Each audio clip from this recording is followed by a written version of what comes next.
So the first folio is a big book published in 1623, the first collected edition of Shakespeare's plays. It's published in 1623, so it's a posthumous publication. Shakespeare dies in 1616, and it's put together by two men who are actors, fellow actors with Shakespeare in The King's Men.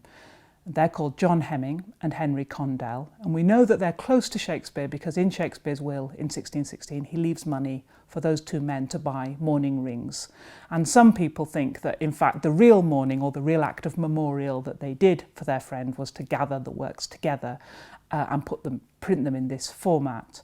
And it's certainly true that if they hadn't done that, we may well have lost about half of Shakespeare's plays. 18 plays are printed in this edition of 36 plays. 18 are printed which have never been published before.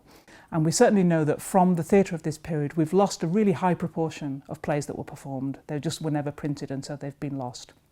And maybe as many as half of Shakespeare's plays would have joined that if Hemming and Condell hadn't worked to get the plays gathered together in this form. We reckon, it's hard to know about print numbers, print run numbers in the time. There were probably about 700 or 750 copies originally.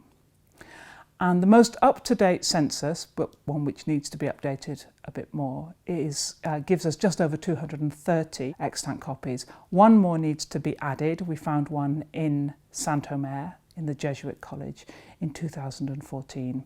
And quite likely, I think, others will trickle out and be acknowledged. One thing is that probably the copies we've got represent a larger number of copies that have been mashed up and cannibalised and put together.